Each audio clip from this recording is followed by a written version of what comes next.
Grand master Mallika விஜயகுமாரின் அன்பு வணக்கங்கள். இன்றைக்கி உங்களுக்கு சிவனை பற்றி 4 மந்திரங்களை சொல்லி கொடுக்க போகிறேன். அது மட்டும் சொன்னாலே போகிறோம், நல்லா இருக்கலாம். ஓம் நமச்சிவாய. ஓம் நமச்சிவாய அப்படிங்கிற மந்திரத்தை நம்ம சொல்கிறதுனால மனம் தூய்மை அடைகிறது. இதை தினசரி 108 முறை சொன்னால் ரொம்ப நல்லது. 2வது மந்திரம் ஓம் நமோ பகவதே ருத்ராய அப்படின்னு சொல்லி ஒரு மந்திரம் இருக்குது. அந்த மந்திரத்தை சொன்னானாக்க நமக்கு சிவபெருமானுடைய ஆசீர்வாதம் கிடைக்கும். அப்புறம் உங்களுடைய எண்ணங்கள் எல்லாம் நிறைவேறும். அதனால் இந்த 2வது மந்திரத்தையும் சொல்லுங்கள். ஓம் நமோ பகவதே ருத்ராய இப்படி சொன்னால் போகிறோம்.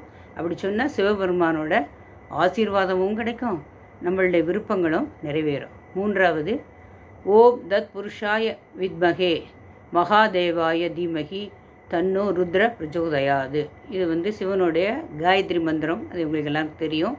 இது மன அமைதிக்காக சொல்கிறது. நம்ம மனசில் எந்த கஷ்டமும் இல்லாமல் மனம் அமைதியாக இருக்கிறதாக சொல்லக்கூடிய ஸ்லோகந்தான் இது. ஓம் தத் புருஷாய வித்மகே மகாதேவாய தீமகி தன்னோ ருத்ர பிரச்சோதயாது. அந்த மந்திரத்தை நீங்கள் தினமும் தவறாமல் சொல்லுங்க.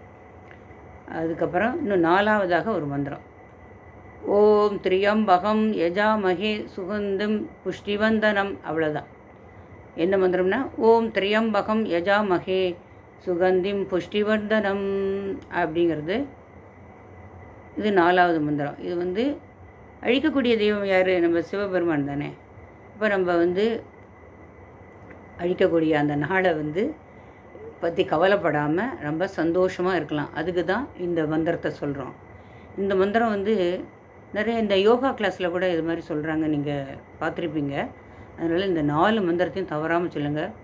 முதல் மந்திரம் ஓம் நமச்சிவாய. 2வது மந்திரம் ஓம் நமோ பகவதே ருத்ராய. 3வது மந்திரம் ஓம் தத் புருஷாய வித்மகே மகாதேவாய தீமகி தன்னோ ருத்ர பிரச்சோதயாது. 4வது மந்திரம் ஓம் திரியம்பகம் யஜாமகே சுகந்திம் புஷ்டிவர்தனம். அவ்வளோதான். இந்த 4 மந்திரத்தையும் டெய்லி சொல்லி சந்தோஷமாக இருங்கோ. வணக்கம்.